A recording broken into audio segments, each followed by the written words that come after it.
ప్రతిదినము మీ గురించి మేము ప్రార్థిస్తున్నాము.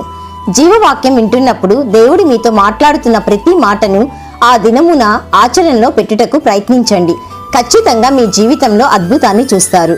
అలాగే ఈ వీడియోస్ని షేర్ చేయండి, లైక్ చేయండి, సబ్స్క్రైబ్ చేయండి. ఈ రోజు దేవుని జీవవాక్యం లూకా సువార్త 15వ అధ్యాయము 18వ వచనము. నేను లేచి నా తండ్రి యొద్దకు వెళ్ళెదను. Luke chapter 15 verse 18. I will get up and go back to my father.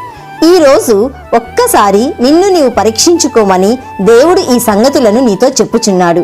ఇక్కడ నిజమైన మారు మనస్సు యొక్క సరైన ఉదాహరణము తప్పిపోయిన కుమారుని ఉపమానంలో నీకు తెలియచేస్తున్నాడు. ఆయన ప్రేమను నీకు కనపరుస్తున్నాడు. ఒక కుమారుడు తన తండ్రి మీదను గృహము మీదను తిరుగుబాటు చేసి దూరదేశమునకు పోయి తనకు కలిగినదంతయు పాపములోను వ్యర్థతలోను వ్యయపరుస్తాడు. ఆకలి, మురికి, చినిగిన బట్టలతో ఒంటరితనముతో పందుల మధ్య కూర్చొని తన కడుపును నింపుకోచూచినప్పుడు అతనిలో పరివర్తన కలుగుతుంది. ఆ సమయంలో అతడు నేను లేచి నా తండ్రి యొద్దకు వెళ్ళేదను అని నిర్ణయం తీసుకుంటాడు. నిర్ణయం తీసుకోవడమే కాదు, తిరిగి తన తండ్రి ఇంటికి వస్తాడు. ప్రియ సహోదరి సహోదరుడా, ఇక్కడ తప్పిపోయిన కుమారుడు నిజమైన మారు మనసు పొందాడు. మారు మనసు అంటే ఆవేశంతో ఎంతో కన్నీరు కార్చి దేవుని వాక్య ప్రకారం మారు మనసు పొందకపోతే అది వ్యర్థమే. అంతేకాదు, సాంప్రదాయాలు జరిగిస్తూ పరిహారం చెల్లిస్తూ లేఖన విధానముల ప్రకారం ఎన్నటినీ నీ మనస్సును దేవుని వైపుకు త్రిప్పకపోతే అది వ్యర్థమే. నిజమైన మారు మనస్సు అంటే మనస్సు యొక్క స్థిరమైన అంతరంగిక మార్పు. అంతేకాదు, నీ నిర్ణయానికి బాహ్యమైన నెరవేర్పు కూడా జరగాలి. ఇక్కడ తప్పిపోయిన కుమారుడు మొదట అంతరంగిక నిర్ణయం తీసుకున్నాడు. వెంటనే తండ్రి ఇంటికి తిరిగి వచ్చాడు. ఇది బాహ్యమైన నెరవేర్పు.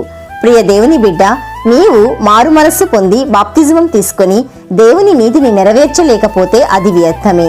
యేసయ్య మార్గంలో నడవకపోతే అది వ్యర్థమే. ఆవేశంతో కన్నీరు కార్చినా అది వ్యర్థమే. దేవుని వాక్యం సెలవిస్తుంది, దేవుని జీవవాక్యం విని దానిని గైకొని వారు ధన్యులు. కాబట్టి నీవు చేస్తున్న ప్రతి పనిని, నీవు వెళ్తున్న ప్రతి మార్గమును పరిశోధించి నిన్ను నీవు పరీక్షించుకో. దేవుని నీతిని నెరవేర్చుటకు త్వరపడు. నీవు నీ పరలోకపు తండ్రి మార్గములలో నడుచు. నీ తండ్రి ఉపదేశములకు లోబడు. తిరిగిరా అని దేవాది దేవుడు తన ప్రేమను ఈ వాక్యము ద్వారా నీకు కనపరుస్తున్నాడు.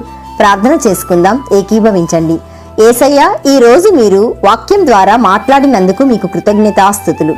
తండ్రి, మేము నిజమైన మారు మనస్సు పొందుటకు కృప దయచేయండి. వాక్యం వింటున్న బిడ్డలను, వారి కుటుంబాలను సంరక్షించుమని ప్రార్థిస్తున్నాము. జీవవాక్యం వింటున్న ప్రతి ఒక్కరూ నీ యొక్క నీతిని నెరవేర్చుటకు కృప దయచేయుమని కృపా సత్య సంపూర్ణుడైన యేసయ్య నామంలో అడుగుచున్నాము తండ్రి. ఆమెన్. God bless you.